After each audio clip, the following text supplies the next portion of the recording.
잠언 10장에서는 하나님의 지혜를 우리 삶에서 구체적으로 뭐와 연결시키냐면, 자, 하나님의 지혜가 첫 번째 재물을 어떻게 관리하느냐에 대한 이야기로 언급해요. 그게 바로 2절부터 5절까지 나와 있는데요. 우리 10장 2절부터 5절을 함께 읽어보도록 하겠습니다. 시작. 불의의 재물은 무익하여도 공의는 죽음에서 건지느니라. 여호와께서 의인의 영혼은 줄이지 않게 하시나 악인의 소욕은 물리치시느니라. 손을 게으르게 놀리는 자는 가난하게 되고 손이 부지런한 자는 부하게 되느니라. 여름에 거두는 자는 지혜로운 아들이나 추수 때에 자는 자는 부끄러움을 끼치는 아들이니라. 아멘. 그래서 재물에 대한 얘기를 하는데, 하나님이 말씀하시는 이 재물의 경영은 어떻게 해야 된다는 것을 말씀하시냐면 부지런해야 되는 걸 말씀하고 계세요. 이 돈을 벌다 할 때는요, 이게 맞나? 이게 earn이라는 돈을 벌다라는 단어인데, 이게 동사인데, 근데 이게 earn은 돈을 벌다인데 honest 하면 이제 부지런한 이런 뜻이 되는 거야. 그러니까 재물과 부지런함은 연결돼 있다는 거죠. 그러니까 지금 제가 여기서 말씀드리는, 그럼 최선을 다함에도 불구하고 수입이 크냐 작냐는 그걸 얘기하는 게 아니고, 잠언의 원리에 의하면 일단 하나님은 우리에게 경계하는 것은 무엇이냐? 불의의 재물. 불의의 재물은 무엇일까요, 여러분? 불의의 재물 2절에 있죠. 불의의 재물은 무익하여도 하나님 보시기에 옳지 않은 방법으로 획득한 재물을 의미하는 거예요. 생각보다 여러분 과거의 경험이 있으실지 모르겠지만, 이를테면 일확천금을 노리는 거, 로또라든지, 물론 그걸 통해서도 하나님이 하나님에게는 불가능이 없으시죠. 그러나 일확천금을 어떤 그 바라는 어떤 그런 마음보다 하나님께서 재물을 세워가기를 재물 관리할 수 있는, 또 재물을 관리할 수 있는 하나님의 지혜는 우리에게 무엇을 말씀하시냐? 바로 저와 여러분의 삶에서 부지런한 삶, 오늘 나에게 주어진 하루의 삶에서 최선을 다하는 삶, 지극히 작은 것에 충성하는 삶, 부지런한 삶을 사는 것을 말하고 있어요. 부지런함의 반대는 무엇일까요, 여러분? 게으름이죠. 게으름 하니까 잠언 몇 장이었습니까? 우리 게으름 누구에게 가서 배우라고 하셨죠? 개미에게. 개미의 지혜. 소는 개미를 사랑한다.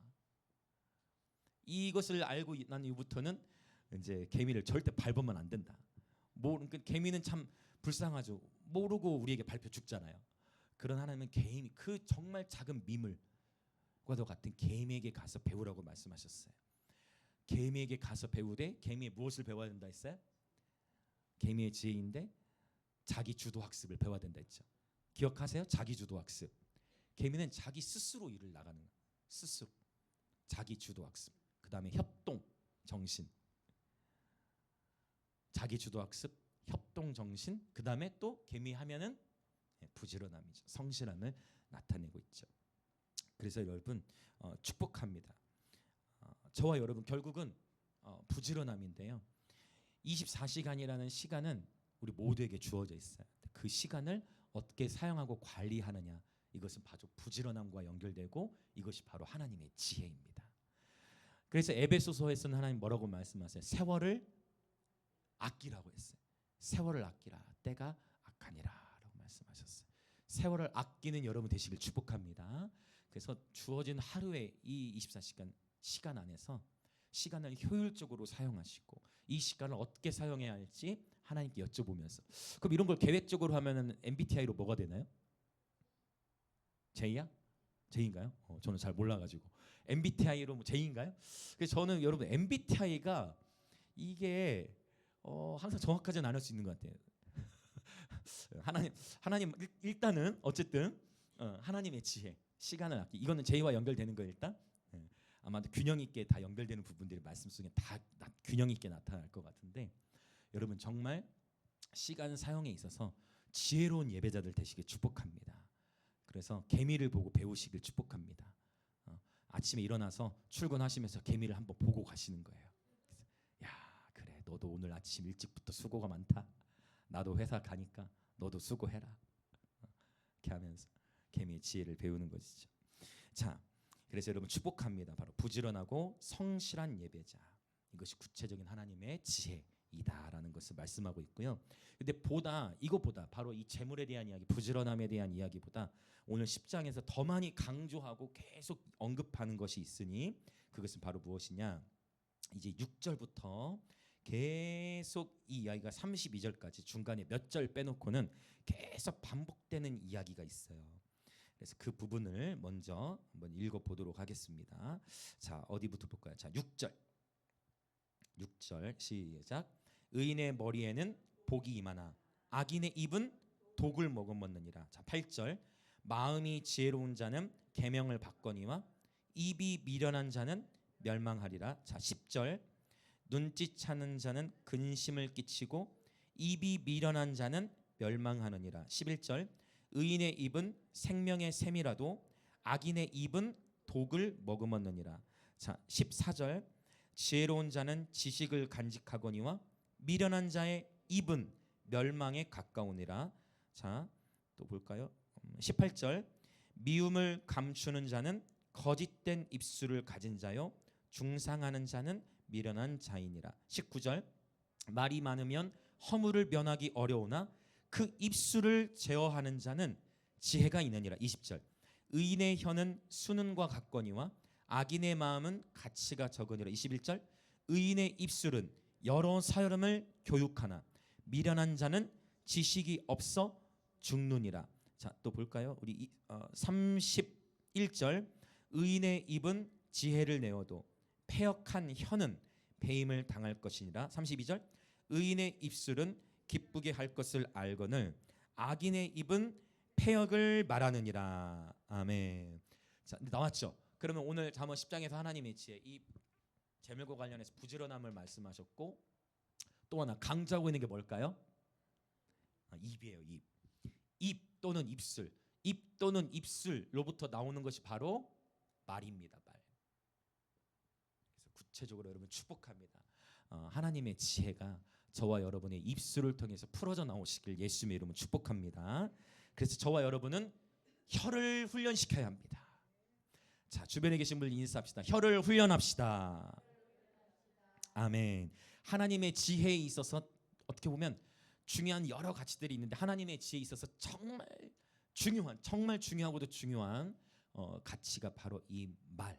그래서 잠언에서는 혀에 대한 이야기 오늘 10장에서도 나오지만 드디어 10장에서부터 이제 말에 대한 얘기가 나오는데 앞으로도 계속 나올 거예요. 그 잠언 18장 같은 데는 유명한 말씀이 있죠. 죽고 사는 것이 혀의 힘에 달려 있다. 죽고 사는 것이 혀의 힘에 달려 있다고 하는 말씀하세요. 그러니까 혀로 인해 죽을 수도 있고 혀로 인해 살 수도 있습니다.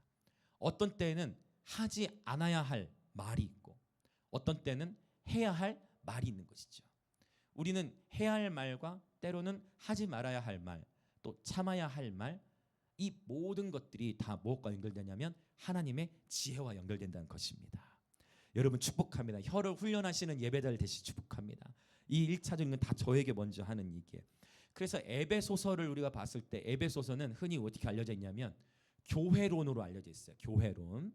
교회에 대한 이야기인데요. 또한 에베소서는 또 어떤 이야기입니까? 영적 전쟁에 대한 이야기예요. 에베소서는 교회에 대한 이야기도 많이 나오지만 영적 전쟁에 대한 이야기를 많이 언급하고 있어요. 그러면서 우리의 씨름은 혈과 육에 대한 것이 아니라는 거죠. 정사와 권세, 어둠의 주관자들, 하늘의 악의 영들에 대한 것인데 이 영적 전쟁, 보이지 않는 세계와의 전쟁을 그렇게 강조하면서도 보이는 세계 안에서 우리가 무엇을 주의해야 할 것인가를 에베소서는 정확하게 보여주고 있어요. 그래서 그 부분을 오늘 본문과 연결해서 한번 찾아보고자 합니다. 오늘 본문을 좀 접어놓으시고 에베소서 5장으로 가볼게요. 에베소서 5장 4절을 한번 보겠습니다. 에베소서 5장 4절. 자, 같이 읽어볼까요? 시작. 누추함과 어리석은 말이나 희롱의 말이 마땅치 아니하니 오히려 감사하는 말을 하라. 아멘. 3절도 보면 좋겠네요. 3절도 시작. 음행과 온갖 더러운 것과 탐욕은 너희 중에서 그 이름조차도 부르지 말라. 이는 성도에게 마땅한 반이라. 아멘. 그러니까 음행을 했느냐 안 했느냐 이거는 낮은 차원이고요. 또 더러운 것과 탐욕을 행했느냐 안 했느냐 이것도 정말 경계해야 되지만 하나님이 저와 여러분의 왕 같은 제사장들에게 원하시는 품격이라는 것은 단순히 그 죄를 범했냐 안 했냐 차원이 아니라 하나님 어떻게까지 말씀하세요? 너희 중에서 그 이름조차도 부르지 말라. 그러니까 더러운 것을 우리 입에 아예 담지 말라는 거예요. 그래서 모방을 주의해야 돼. 모방을 흉내내는 것도 조심해야 돼. 모방을 주님은 그 악한 것은 이름조차도 부르지 말라. 어쩔 수 없이 말해야 될 때는 해야 되겠지만 악한 것에 대해서는 아예 이름조차도 부르지 말라 말씀하세요. 자, 5장 4절에 봤더니 이게 사실 다 말들을 주의하라는 건데 첫 번째 주의해야 할 말이 있다는 거예요. 첫 번째 어떤 말을 주의해야 될까요? 누추함의 말이에요. 누추함의 말. 이 누추함의 말이라는 것은요. 이것은 헬라로 아이스크로테스라는 단어가 있습니다. 아이스크로테스는 뭐냐면 아이스크로테스. 이것은 음담패설을 의미해요. 농담은 농담인데 그러면 어떤 농담과 더 연결된다? 성적인 농담과 연결돼요. 이 헬라어 단어는. 그러니까 저 누추함의 말이라고 조금 번역을 순화시켜서 표현을 한 거예요. 이 말은 영이에요. 아멘. 자, 옆에 계신 분들 또 인사합시다. 봄이도 잘하고 있네. 자, 같이 옆에 계신 분들이 인사합시다. 말이 영이고 생명입니다. 오케이. 그렇지. 봄이랑 예심이도 같이 이렇게 서로 해주고. 오케이. 말이고 영이고 생명이라는 거 자꾸 선포해야 돼. 자꾸 일부러 말을 하는 거예요. 왜? 말이 영이니까. 선포하다 보면 영적으로 변화가 일어나는 줄 믿습니다. 한 번 더 인사합시다. 말이고 영이고 생명입니다. 그래서 절대 음담패설이라든지 성적인 그러니까 분위기를 좋게 하기 위하여 야한 농담 같은 건 하면 좋다 안 좋다? 안 된다. 절대 그런 표현 절대 하면 안 된다. 누추함의 말 기억하세요. 그 다음에 두 번째 어떤 말이에요? 어리석은 말.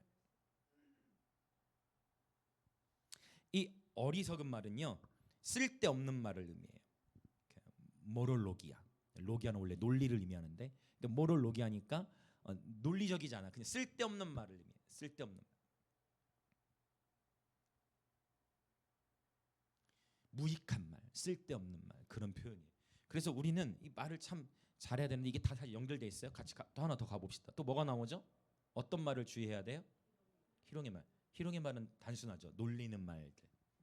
그래서 참 이게 여러분 이렇게 보면은 우리가 치유 상담이라는 이런 거 하다 보면 어렸을 때라든지 이화기 뭐 그런 또 청소년기는 다 그럴 때 들었던 말들이 한 사람의 인생을 얼마나 그 힘들게 하는지.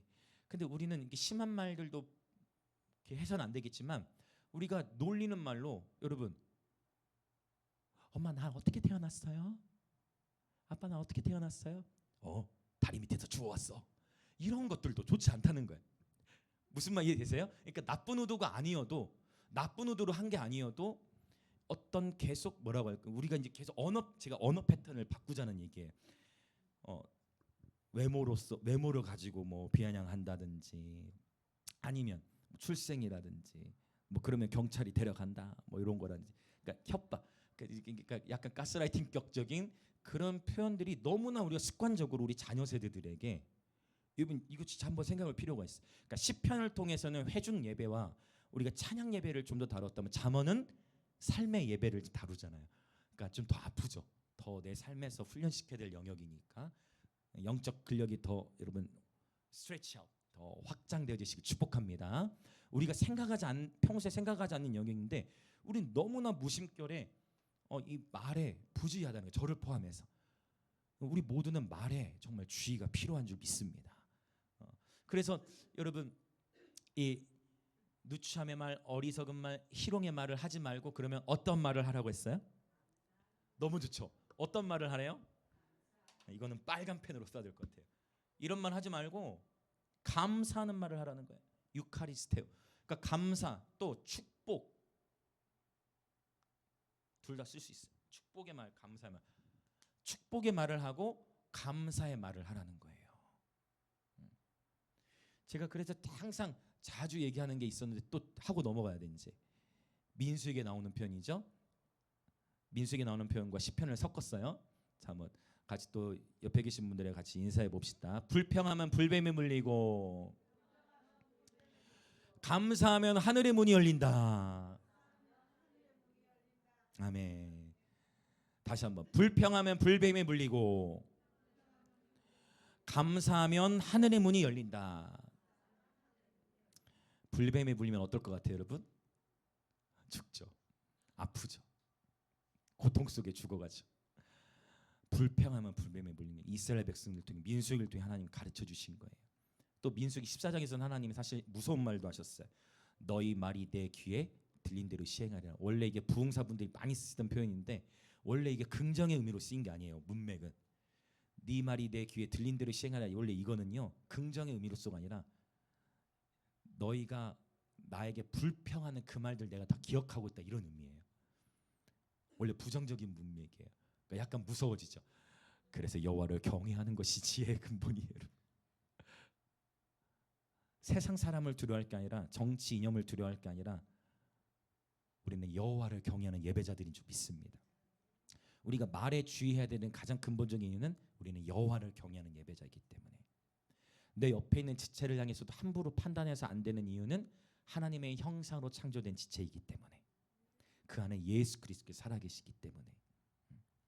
우리는 이 언어에 있어서 훈련이 필요한데 누추함과 어리석은 희록의 말을 벗어버리고 감사와 축복의 말을 해야 될 줄 믿습니다. 야고보서에서는요 혀에 대해서 아주 적나라하게 얘기할 때 혀는 곧 불이요 불의의 세계라. 지옥불이 나온다 했어. 혀가 뭐라고요? 불이래. 그래서 제가 보니까 혀를 훈련하는데 하나님이 혀가 불인데 사실 글로사라는 단어 헬라어로 방언에 해당하는 단어가 글로사가 있고 디알렉토스가 있어요. 디알렉토스는 지방의 방언 사투리인데 이 글로사라는 단어가 뭐냐면 성령의 은사로서 나타나는 방언이에요. 근데 원래 글로사를 이 헬라어 글로사는 어떤 뜻이냐면 원래 헬라어로 혀라는 뜻이에요. 혓바닥. 그러니까 성령님께서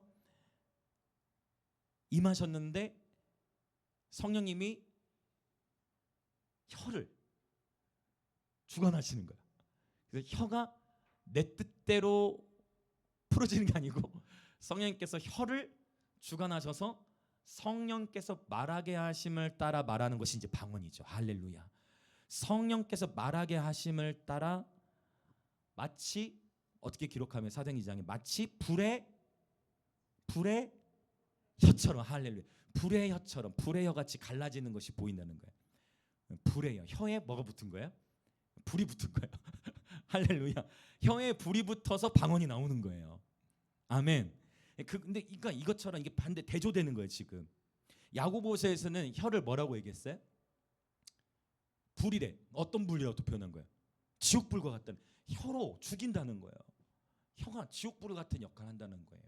그러나 성령의 사람들은 저와 여러분의 혀가 성령께 사로잡힌 줄 믿습니다. 그러면 그 뭐예요? 이제 디알렉토스. 성령께 사로잡힌 혀가 성령께 사로잡힌 혀는 축복이 나오게 되어 있습니다.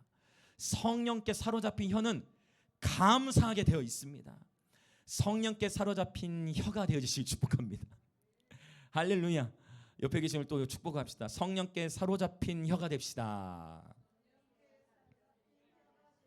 아멘. 혀. 그래서 우리는 혀를 훈련시켜야 돼요. 좀 더 노골적으로 표현한 거죠. 언어를 훈련해야 된다라는 것이죠.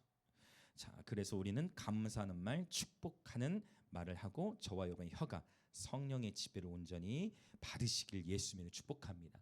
그래서 여러분 자꾸만 이렇게 믿음을 표현하는 것이 굉장히 중요해요. 히브리어는 항상 동사 중심의 단어예요. 항상 동사예요. 동사는 뭐예요?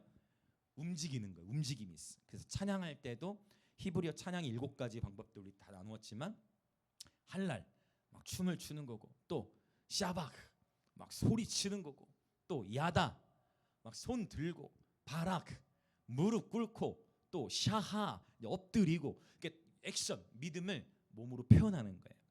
그래서 예배 가운데에서는 몸으로 표현하는 게 굉장히 중요한데 이것은 신약에서도 말씀하고 있는 거예요. 로마서 12장 1절 2절에 보면 영적 예배에 대해서 하나님께서 말씀하시기를 어떻게 말씀하세요? 너희 무엇을? 너희 몸을 하나님이 기뻐하시는 거룩한 산 제물로 드리라. 우리의 마음을 드려라고만 하지 않으시고 너희 마음을 거룩한 산 제물로 드리라고 하지 않으시고 너희 몸을 하나님께 드리라고 말씀하셨어요. 그래서 저와 여러분의 이 액션, 히브리어는 이렇게 동사 중심이고 실제적인 순종이 있고 행동이 있는 것인데요. 그런 의미에서 여러분 소리는 굉장히 중요해요. 소리를 훈련해야 되는데 기가 막히게 하나님께서 소리를 훈련할 수 있는 좋은 단어들을 크게 두 가지를 권면해 드리면 두 가지 아주 좋은 단어, 제가 자주 외치는 단어이기도 한데 찬양할 때 두 가지 아주 좋은 단어를 주신 이 한 단어는 종말론적인 단어예요. 시편에 그렇게 많이 언급되어 있는 이 단어가 마태복음부터 유다서까지 전혀 언급되지 않다가 요한계시록 19장에서 갑자기 등장하는 단어, 바로 뭐라고 했죠? 할렐루야입니다. 같이 한번 외쳐볼까요? 할렐루야. 할렐루야는 종말론적인 단어예요. 왜 요한계시록 19장에 갑자기 할렐루야가 등장할까요? 이건 하나님의 마음이 있어요. 하나님의 목적이 있는 거예요.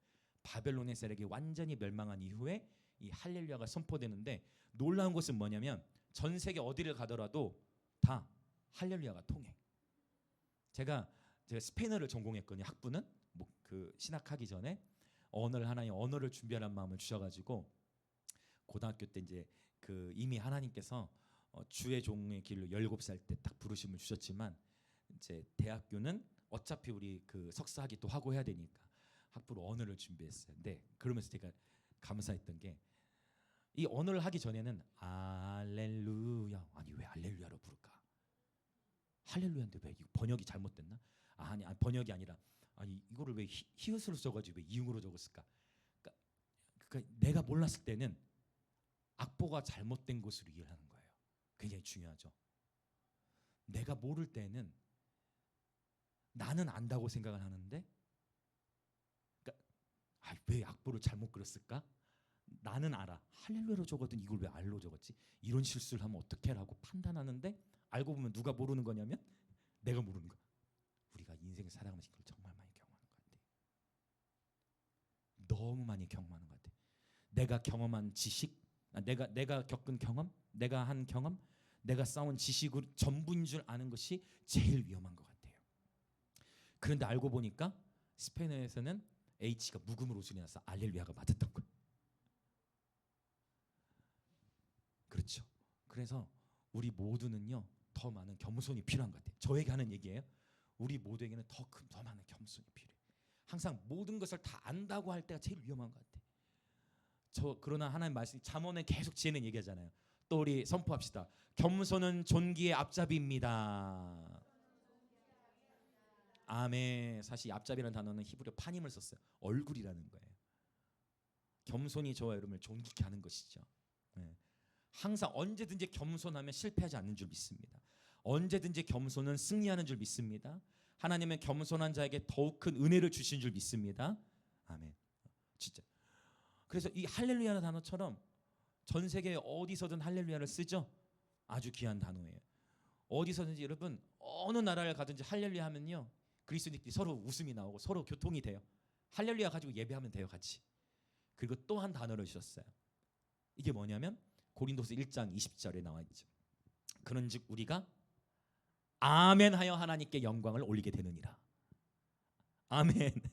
그래서 할렐루야와 이 아멘, 할렐루야는 주님을 찬양한다는 뜻이고 아멘은 네 그렇습니다, 나도 동의합니다 라는 뜻이에요. 지금도 여러분이 이렇게 습관적으로 아멘을 하시면 그 믿음에 동의되어지고 그러면서 말이 영이기 때문에 우리 영이 활성화되는 거예요. 할렐루야. 그래서 믿음으로 반응하시길 축복해요. 할렐루야 아멘 너무 좋은 표현이에요. 예배 때 참 저도 그 매주마다 매 예배 때마다 선포하는 것 같아요. 우리의 소리를 훈련하는 데 있어서 할렐루야와 아멘은 강력한 영적 전쟁의 무기가 되는 줄 믿습니다. 자, 그러면 이제 우리가 계속 좀 더 나가서 아니 나도 모르게 막 말이 나올 때들이 있잖아요. 내가 하려고 했던 건 아닌데 나도 모르게 자꾸 말에 실수가 나와요 라는 표현을 우리가 할 때가 많은 것 같은데요. 그래서 주님은 뭐라고 말씀하시냐면, 조금 이건 아픈 칼일 수 있어요. 주님은 말씀하시길 마태복음 15장에 사람은 그 마음에 쌓은 것을 얘기하게 된다라고 얘기해요. 저와 여러분의 마음 안에 믿음, 소망, 사랑, 축복, 감사의 마음이 운행하면요, 툭 쳤을 때 숫자 1, 8 이런 게 나오는 게 아니고요, 툭 쳐도 주여가 나오거나 아이고 아버지가 나오거나, 이게 아무것도 아닌 것 같은데, 이게 아무것도 아닌 것 같은데 툭 쳤는데 A 하고 알파벳이나 이게 나올 수도 있고요, 툭 쳤는데 주여가 나올 수도 있고요, 아버지가 나올 수도 있고요. 여러분, 우리가 이 언어를 훈련하는 데 있어서 중요한 거는요, 그래서 이 10장 오기, 잠언 10장 오기 전, 다시 잠언 10장으로 와서 잠언 10장 오기 전에 4장에 먼저 그 얘기 나온 거예요. 잠언 10장에서는 우리 어디였죠? 11절에 의인의 입은 생명의 샘이라고 했거든요. 자, 의인의 입은 생명의 샘이에요. 근데 그 전에 우리 이미 봤어요. 잠언 4장 23절에 보면 아주 유명한 말씀이 있어요. 잠언 4장 23절 시작. 모든 지킬 만한 것 중에 더욱 내 마음을 지키라. 생명의 근원이 이에서 남이니라. 잠언 4장은 생명의 근원을 얘기하고 잠언 11장은 생명의 샘을 얘기해요. 뭐가 먼저예요? 근원이 먼저죠. 그 얘기는 뭐예요? 결국 입술을 훈련하는 데 있어서 뭐를 먼저 계속 가꾸고 지켜야 돼요? 마음 훈련을 해야 돼요. 그래서 저와 여러분이 계속 마음 훈련을 해야 돼요. 마음에 쌓은 것이, 나도 왜 그 말을 하는지 모르겠어, 나도 왜 그런지 모르겠어. 평소에 일단 훈련하는 게 중요해요. 평소에 정죄와 판단, 미움, 원망, 불평의 말이 아니라 감사와 축복의 말들이 나오시기를 예수 이름으로 축복합니다. 부정적인 거를, 그래서 무엇을 보고 듣느냐가 굉장히 중요해요. 믿음은 들음에서 나오고, 들음은 그리스도의 말씀으로 말미암는데, 믿음은 어디서 난다고요?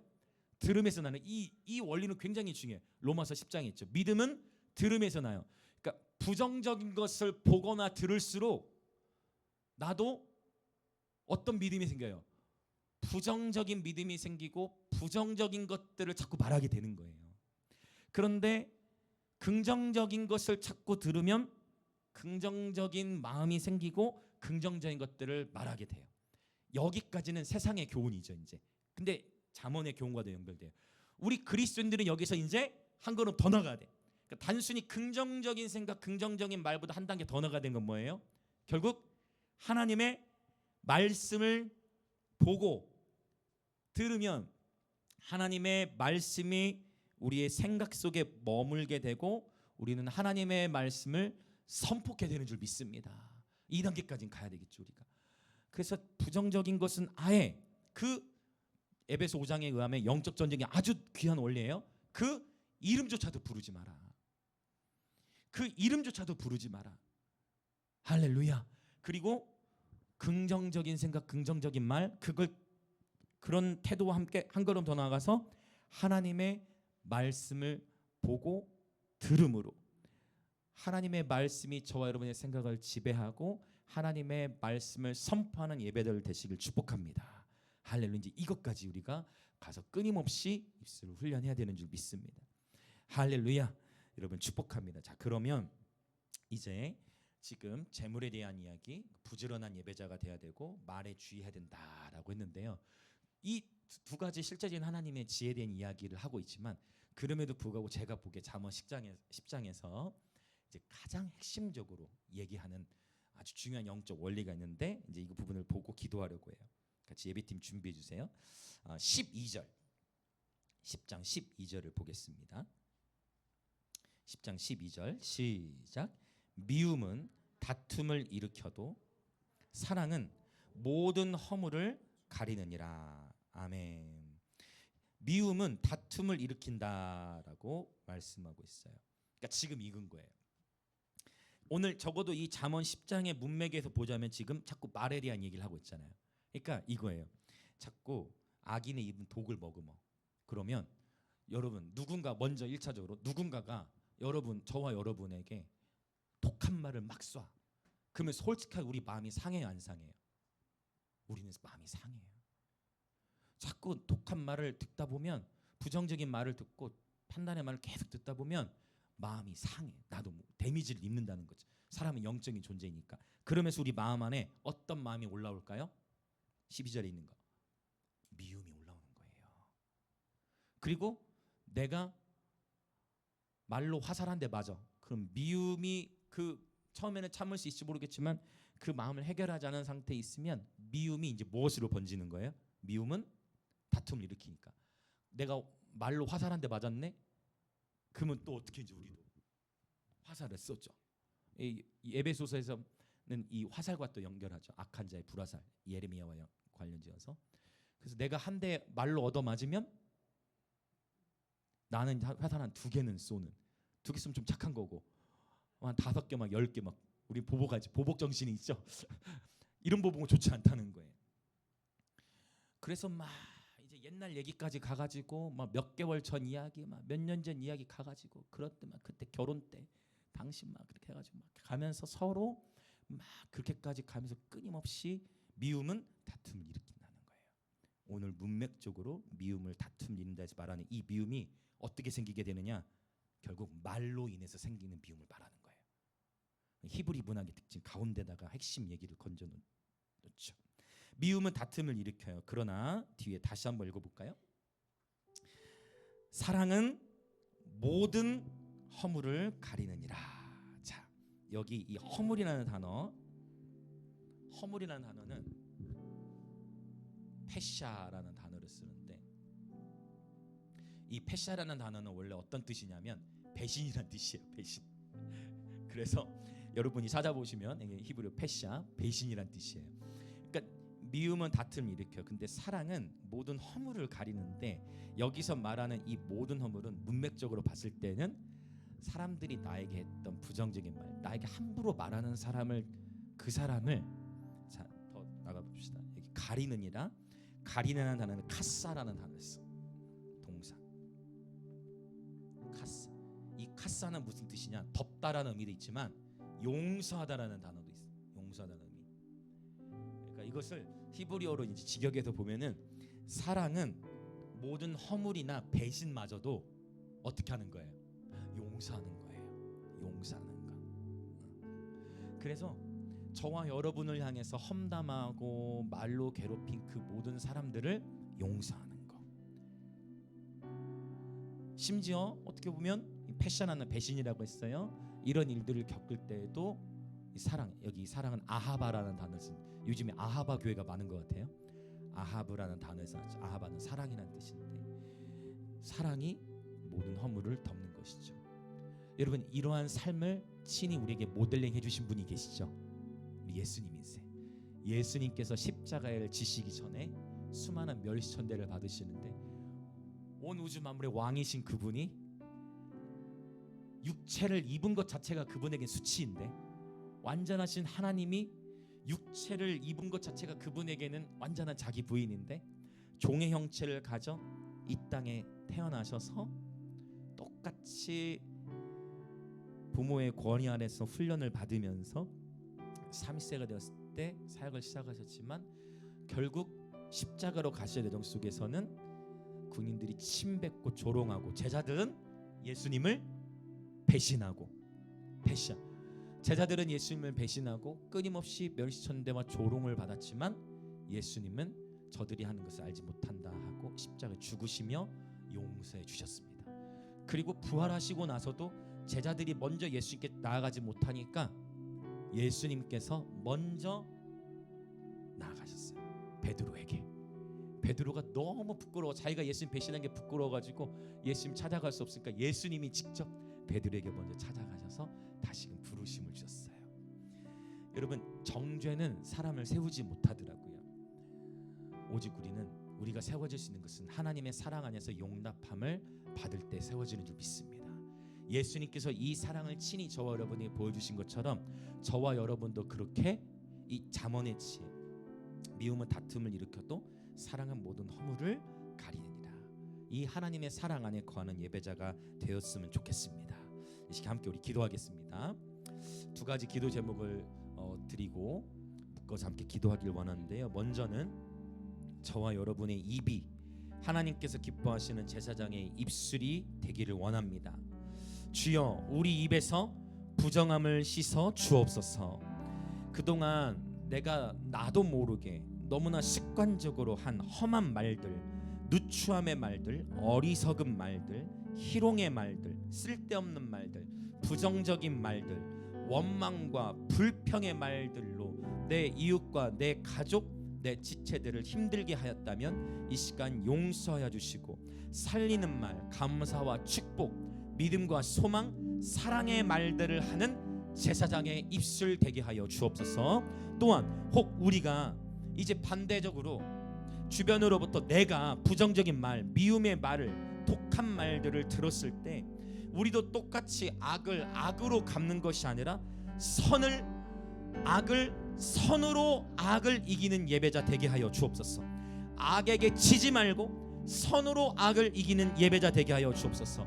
악인의 입은 독을 머금을지라도 우리는 의인의 입으로서 생명의 샘이 되게 하시고 예수님처럼 허물을 덮어주고 용서하는 예배자 되게 하여 주시옵소서. 그렇게 우리 주여 한번 외치며 통성으로 말씀 붙들고 기도합니다. 주여, 할렐루야. 오 성령님, 오 성령님, 이 시간 기도합니다. 아버지, 우리는 입술이 부정한 자입니다. 말에 너무나 실수가 많고, 하나님 이제 성숙한 그리스도인, 이제 진정 왕같은 제사장, 평범한 제사장이 아니라 주님께서 우리를 부르시면 왕같은 제사장, 그 왕같은 제사장으로서 우리 입술을 훈련케 하시고 우리 입술을 연단케 하셔서 오 주님, 먼저는 생명의 근원인 우리 마음을 지키게 하시고 생명의 근원이 마음에서부터 나니 오 주님, 우리의 마음에, 우리의 생각에 하나님의 생각, 하나님의 말씀을 계속 쌓게 하여 주옵소서. 하나님, 이 세상에서 쏟아져 나오는 수많은 미디어들은 끊임없이 서로를 분열시키고, 세상의 미디어는 끊임없이 분열을 시키고 나누고 갈라서게 하고, 또 희롱의 말들, 누추한 말들, 어리석은 말들을 유머러스하게 포장하여서 우리 다음 세대들이 인식하지도 못하게 영을 묶어버리고 감정을 파괴하고, 그리하여 감정이 파괴되어져서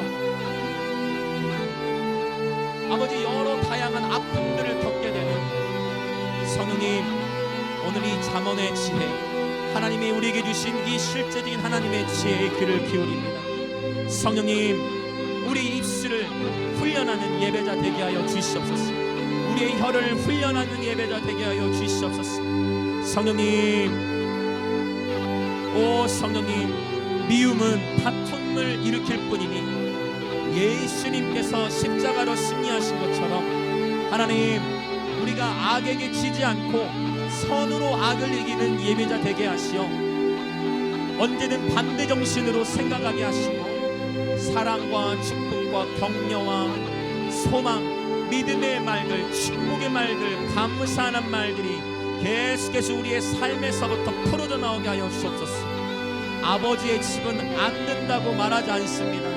주의 성전 안에 있는 모든 것들이 외쳐 선포하기를 영광이라 하도다. 하나님의 영광을 선포합니다. 아버지의 집은 안 된다고 말하지 않습니다.